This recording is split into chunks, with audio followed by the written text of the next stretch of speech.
Welcome to KGN Caribbean News. I'm Carisha Graham. Here's what's making headlines in this week's Caribbean Crime Watch.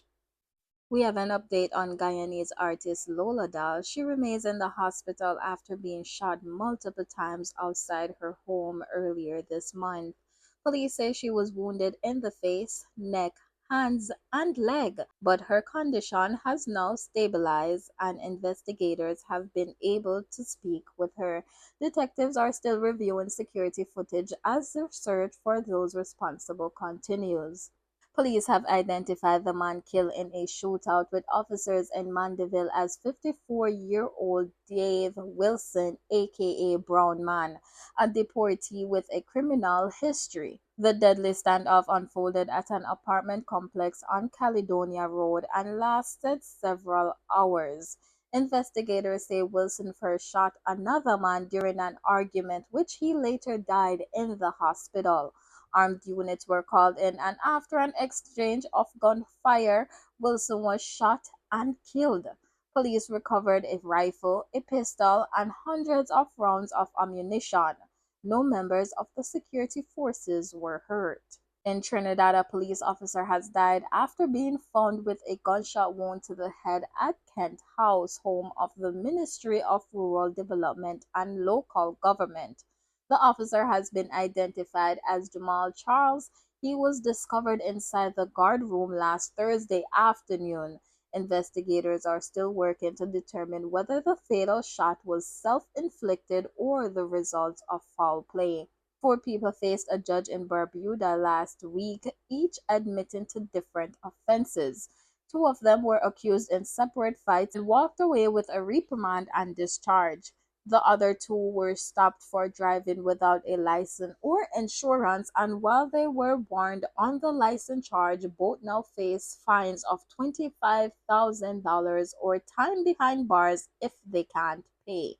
An officer in the Bahamas is recovering after being shot by a fellow officer on a police compound in New Providence. It happened last Thursday morning when a service weapon went off by mistake.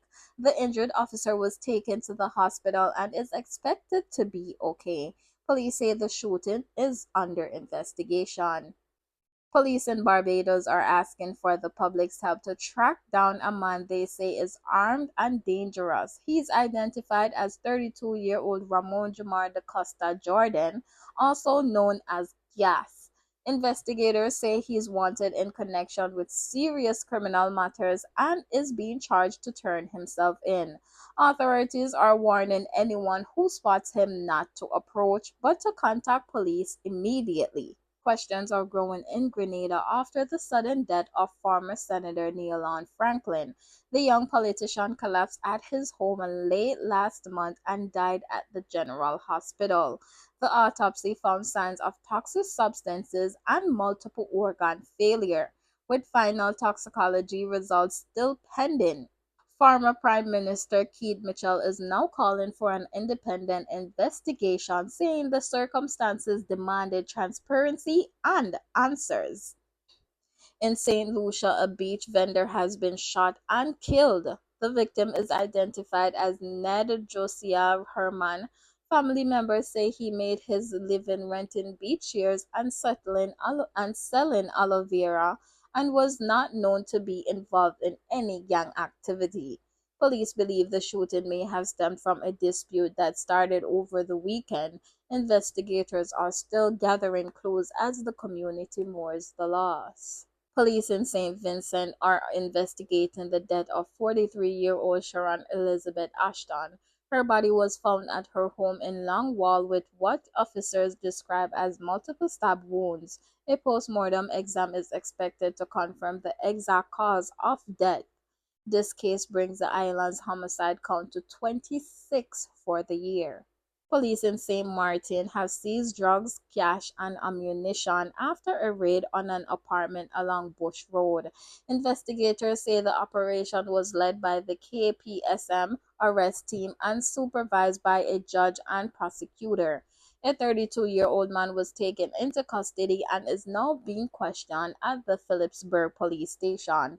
Authorities say they'll continue to crack down on narcotics and illegal firearms and are calling on the public to report any suspicious activity. And today's newscast is powered by Luxury Glam Onsley. So if you want your makeup, your hair, brows, or lashes on point, whether you're stepping out bold, bridal ready, or straight up boss babe vibes, Little One, the owner of Luxury Glam Onsley, got you covered. Trust me, this is where the glam magic happens. Hit up the number on your screen to book your glow up or catch all the info on Instagram on your screen. Let's check the political heartbeat of the Caribbean in this week's Politics Post. Antigua and Barbuda will host the Commonwealth Heads of Government meeting in 2026. Leaders from across the Commonwealth will meet on the island to talk about climate change, trade, and issues affecting small states. A national task force is already working on the plans, and a competition is underway to create the official logo for the event. Former football star and political figure Herschel Walker is one step closer to becoming the next U.S. ambassador to the Bahamas. Walker appeared before the Senate Foreign Relations Committee last week outlining his priorities if confirmed. He told lawmakers his focus would be on strengthening ties between the two countries, improving security for American visitors, and working with Bahamian officials to curb drug trafficking. He also raised concerns about China's growing presence in the region and stressed the need for the United States to expand its economic and cultural partnership with the islands. In Barbados, questions are being raised about how the island is managing its limited land. Political analyst Peter Wickham says government leaders need to have a serious conversation about balancing development with the need to protect farmland. He warns that decisions made now could affect food security and future growth. Grenada's government is rolling out a packed agenda for the new parliamentary year. Lawmakers plan to update laws on education, fisheries, and forestry, while also introducing measures on the environment and renewable energy. The government says the changes are aimed at building climate resilience, strengthening workers' rights, and modernizing the country's legal system. In St. Vincent and the Grenadines, opposition candidate Laverne Gibson Villox is taking aim at Finance Minister Camilo Gonzalez. She argues the East St. George MP has become disconnected from his constituents, accusing him of ignoring storm damaging homes and failing to repair health centers in the community. Villox also raised concerns about a development project in Caliqua that she says has far exceeded its original budget. She is urging voters to demand more accountability from their representatives. Politics isn't just for politicians, it affects everyone. Keep watching KGN for the latest events as it unfolds across the region. Health across the Caribbean. Governments are ramping up healthcare initiatives addressing gaps in prevention, infrastructure, and readiness as new challenges emerge. The Ministry of Health is reminding citizens that good oral care does more than protect your smile. It can also safeguard your heart. Health officials say bacteria from gum disease can enter the bloodstream, leading to inflammation that raises the risk of heart attacks and strokes. To lower that risk, they recommend brushing and flossing daily, using mouthwash, and keeping up with regular dental checkups. In St. Lucia, residents of Dennery receive free health screening as part of a community summer camp. The 2-week program, known as Faces of Development, partnered with the Dennery Hospital to offer checkups, nutrition advice, and information on disease prevention. Agencies also provided guidance on substance abuse, sexual health, and mosquito control, while the fire service demonstrated CPR techniques. Organizers say the initiative is helping families access care and learn healthier habits. Caribbean leaders are putting the spotlight on chronic illness that continue to claim lives across the region. They say conditions like diabetes and heart disease are being fueled by poor lifestyle habits and are calling for stronger efforts to promote exercise, better diets, and healthier living. Health officials are urging Caribbean residents to stay alert as dengue cases remain a concern in parts of the region. Territories such as Puerto Rico, the Dominican Republic, and Guadeloupe have been flagged for increased activity, and people are being advised to guard against mosquito bites and watch for early symptoms. In Trinidad and Tobago, a new partnership is bringing technology into the healthcare system. The Eastern Regional Health Authority is teaming up with ISO Health to expand digital services, making it easier for patients to access care and connect with doctors online. This segment of KGN Caribbean News is sponsored by Bellam Natural Skincare, a real Jamaican brand born from the founder's own skin struggles. If you're tired of dark spots, dry patches, or uneven skin tone, these handmade soaps could be your new best friend.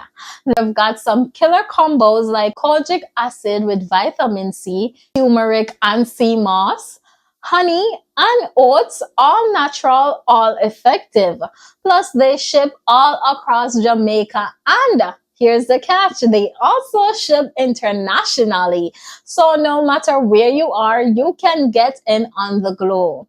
Order through the Instagram on your screen or WhatsApp the phone number, which is on your screen as well. Your skin, I got thank you. Take care of your skin, people. Here's what's happening in the Caribbean economy with this week's Island Market Watch. She was the last person pulled from the rubble of the World Trade Center after the September 11th attacks. Janelle Guzman McMillan, a native of Trinidad and Tobago, was working on the 64th floor of the North Tower when it collapsed.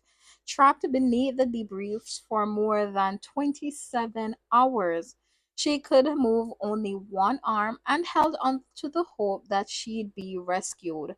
Janelle believes a mysterious voice that confronted her in the darkness was a sign of divine protection. Her survival came with serious injuries, but also a new perspective. Soon after recovery, she married and began a journey of sharing her testimony with the world.